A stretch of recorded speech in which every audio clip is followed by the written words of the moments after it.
आम की उन्नत बागवानी के तहत किसान भाई आप पिछले भाग में देख रहे थे बागवानी के लिए खेत के चुनाव के बारे में और आम के विभिन्न प्रभेदों के बारे में।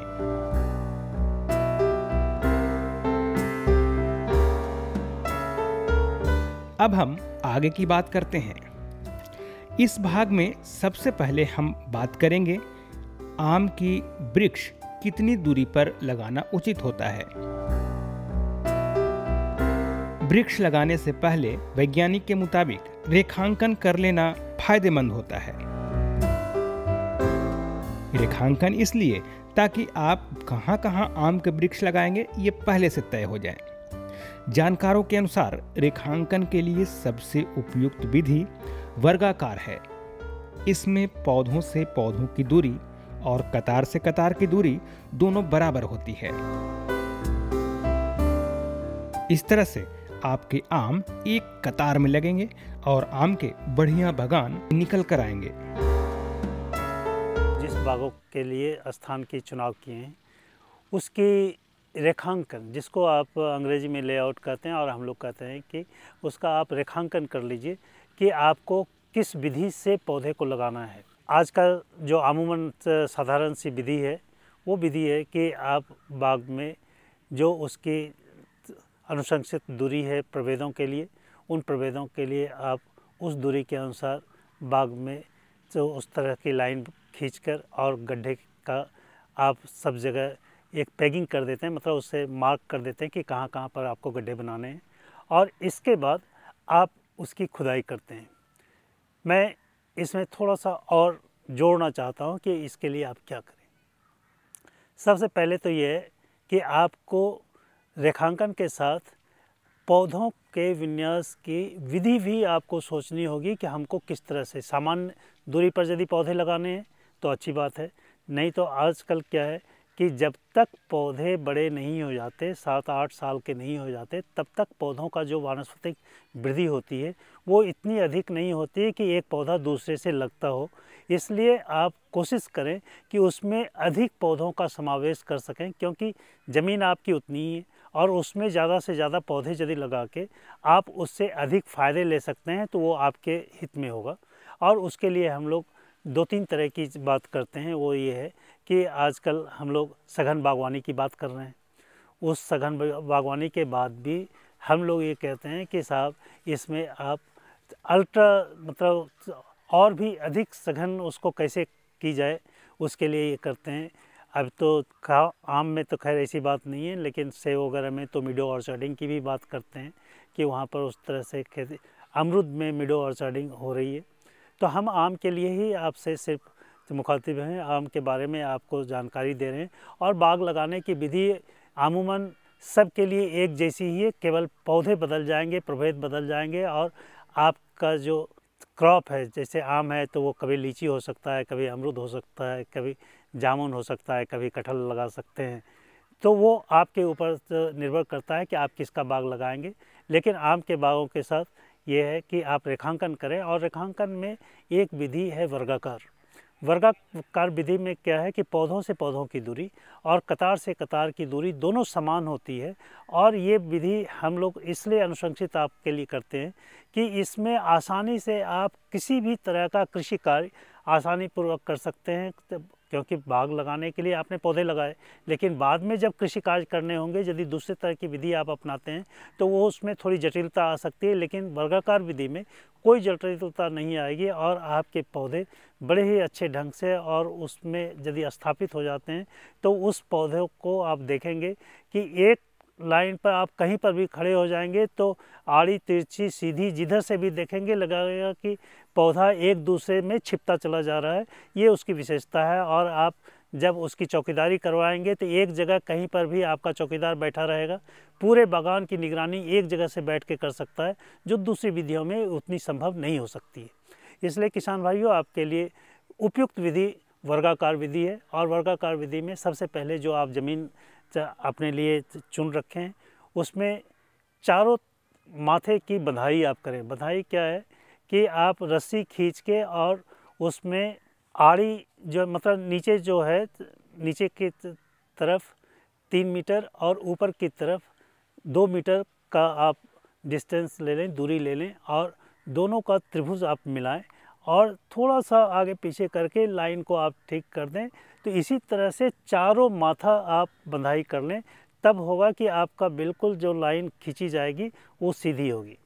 और जो किनारा आपका है वहाँ से हमेशा यदि आप आम का बाग लगा रहे हैं और उसकी दूरी यदि आपको 10-10 मीटर पर लगाना है तो 5 मीटर की दूरी छोड़कर तब फिर पहली लाइन आप खींचेंगे। पहली पंक्ति जो आपके पौधों की होगी वो 5 मीटर के बाद होगी। और इसी तरह से, क्योंकि आप तो बाग लगाएंगे, जब वो वृद्धि ग्रहण करेगा और 20-25 साल के बाद जब उसके और ज़्यादा आकार बढ़ेंगे तो आपके पौधे का कोई भी डाल दूसरे के ज़मीन में नहीं जाए, दूसरों को वो क्षति नहीं पहुंचाए।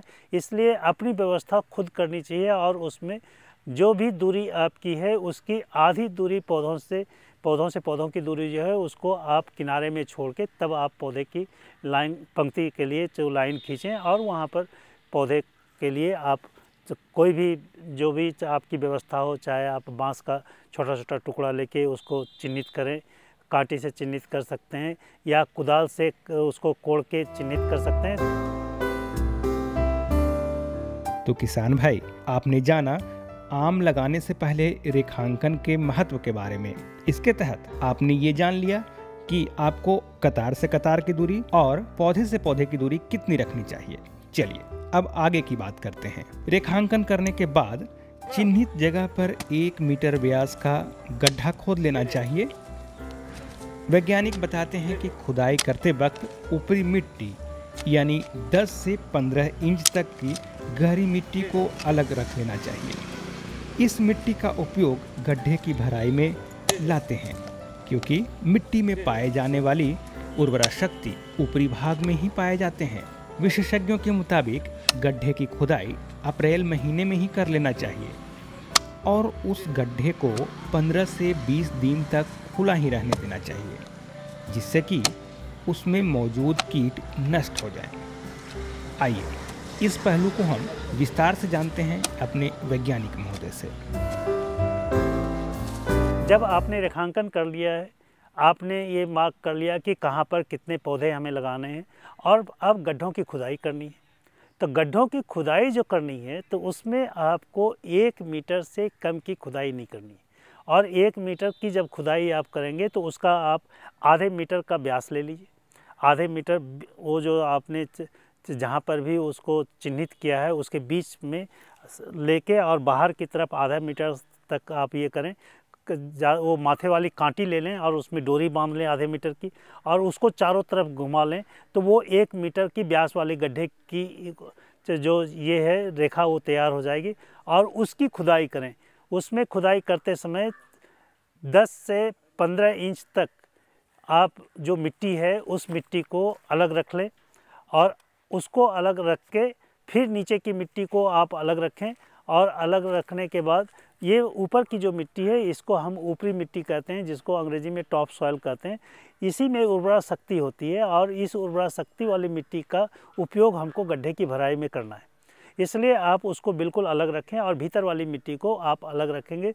बाद में उस 1 मीटर का जो आप गड्ढा खोदेंगे उसको चारों तरफ किनारे से बंडिंग करने के लिए उसमें आप उस भीतर वाली मिट्टी का उपयोग करेंगे। और गड्ढे की खुदाई आमूमन आपको उस चिलचिलाती धूप में अप्रैल मई में कर लेनी चाहिए, क्योंकि आप पौधे जब लगाते हैं तो उसके लिए उपयुक्त समय है आपका जुलाई और अगस्त। तो जुलाई अगस्त के पहले आप गड्ढे की खुदाई करें।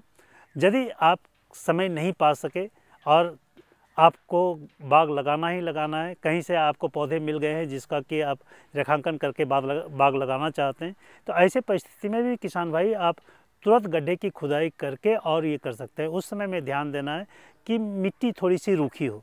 पानी यदि जमा हुआ है तो आपको दिक्कत होगी, उसमें आप सही तरह से मिट्टी का उपयोग नहीं कर सकेंगे ऊपरी सतह की मिट्टियों का।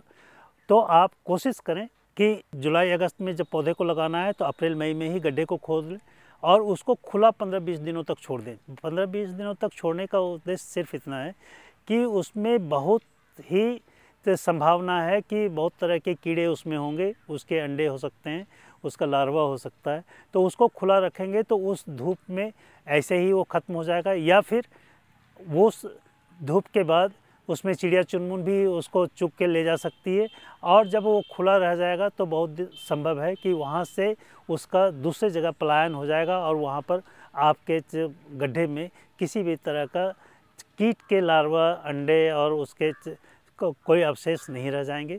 उसके बाद भी यदि संभावना है तो आपको करना क्या है कि आसपास के जगह से कोई पुआल ले आइए, घास फूस ले आइए और उसको जला के थोड़ा सा उसको स्टरलाइज कर लीजिए गड्ढे को, और उसके बाद अब आपको गड्ढे की भराई करनी है।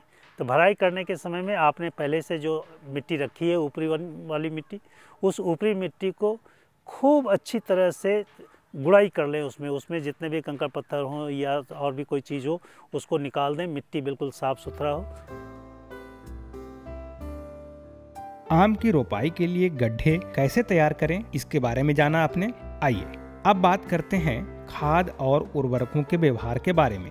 वैज्ञानिक बताते हैं कि खाद और उर्वरक डालने के लिए बेहतर यही होता है कि बाग लगाने से पहले ही मिट्टी की जांच करा लें। उसके बाद वैज्ञानिकों द्वारा अनुशंसित उर्वरक की मात्रा का ही प्रयोग करना चाहिए।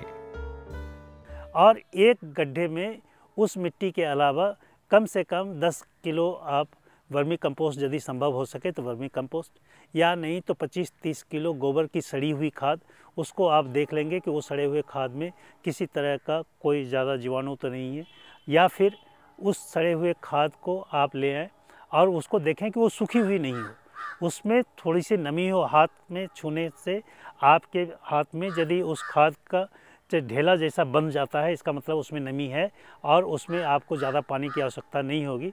तो उस तरह के खाद को लें, और उस खाद में बाज़ार में ट्राइकोडर्मा मिलता है, और ट्राइकोडर्मा एक गड्ढे के लिए 100 ग्राम ट्राइकोडर्मा, जिसको कि आप 20-25 किलो के गोबर के खाद में अच्छी तरह से मिलाएंगे, और मिलाने के बाद उसको सुतली वाले बोरे से थोड़ा सा उसमें पानी डाल के और उस बोरे को भिगा के ढक देंगे, ताकि उसमें जो ट्राइकोडर्मा विरिडी आप डाले हैं वो चारों तरफ फैल जाए उस गोबर की खाद में। और वो जब फैल जाता है तो जो ज़मीन में फफूंद जनित कोई भी रोग होगा उससे आपके नए लगाए जाने वाले पौधे को वो बचाएगा, और उसमें किसी भी तरह की फफूंद की संभावना कम हो जाएगी। इसलिए उसमें उस तरह का आपको किसान भाई ध्यान देना है, और वो यदि आप कर लेते हैं तब फिर आपके लिए और बच जाता है कि आपकी जो बागवानी होगी वो रासायनिक खादों वाली होगी या बगैर रासायनिक खादों वाली होगी। यदि बगैर रासायनिक खाद का आपको करना है तो अभी से ही उस रासायनिक खादों का बिल्कुल आप व्यवहार नहीं करेंगे। गोबर की खाद दें, वर्मी कंपोस्ट दें। आजकल बायो फर्टिलाइज़र्स बाज़ार में आ रहे हैं, कभी भी आप वैज्ञानिकों से पूछें या आपको जानकारी होगी तो ये करें। और उसमें कितना भाग आपको बायो फर्टिलाइज़र्स मिलाना है इसकी आवश्यकता होगी, जो कि पौधे को लगाने के समय में आवश्यकता नहीं है। बाद में उसकी जो वानस्पतिक वृद्धि होगी उस समय में उस बायो फर्टिलाइज़र का समावेश आपके गड्ढों में होना चाहिए, उसके पहले इसकी आवश्यकता नहीं है। और एक चीज़ ध्यान में रखने की और है कि आप जब नया बाग लगा रहे हैं तो इसकी जानकारी भी किसान भाई आपको होनी चाहिए कि जिस समय बाग लगा रहे थे उस वक्त आपके ज़मीन की वस्तु स्थिति क्या थी, मतलब उस मिट्टी की आप जांच करा लें, उसका स्टेटस क्या था कि उसमें कितना नाइट्रोजन, कितना स्फूर, कितना पोटास जो भी है, और उसमें ऑर्गेनिक कार्बन कितना है, उसमें उसकी जो और अवस्था है उसको जान लें। यदि संभव हो सके तो उसमें सूक्ष्म पोषक तत्वों की भी जानकारी लेने के लिए उसका विश्लेषण करा लें, और उस मिट्टी के नमूने का 3-4 नमूना ऐसे रखें जिसको आप सुरक्षित रख दें। धीरे धीरे जब आपके बाग में बहुत तरह के जो आप खादों का, पोषक तत्वों का जो उपरिवेशन करेंगे, उससे आपकी ज़मीन में कितना सुधार हुआ, कितनी चीज़ें बढ़ी, उसको बाद में हम लोग उसका मूल्यांकन करेंगे। और वो आपका जो ज़मीन, उस बगीचे की जो मिट्टी का नमूना है आपके पास, वो 50 साल 100 साल तक सुरक्षित रह सकती है, ताकि उससे आप उसकी तुलना कर सकें। ये चीज़ आपको ध्यान में देनी है। तो क्या हुआ किसान भाइयों कि मैंने आपसे कहा कि आप पहले भूमि का चुनाव करें, उसके बाद आप उसके लिए प्रभेद का चुनाव करें, उद्देश्य क्या है, और उसके लिए आप पौधों के लिए कितनी दूरी पर आपको बाग लगाने हैं उसकी आप नियमित रूप से जो रेखांकन करना है वो करते हैं। और रेखांकन में एक विशेष हमने आपसे आग्रह किया है कि आप जब भी लगाएं तो उसमें वर्गाकार विधि ही अपनाएं, जिसमें कृषि कार्यों में काफ़ी सहूलियत होती है। तो किसान भाइयों, इस भाग में आपने जाना बाग लगाने की विधि के बारे में और उर्वरकों के व्यवहार के बारे में। आम की उन्नत बागवानी से जुड़ी और भी जानकारी हम देंगे, लेकिन अगले भाग में।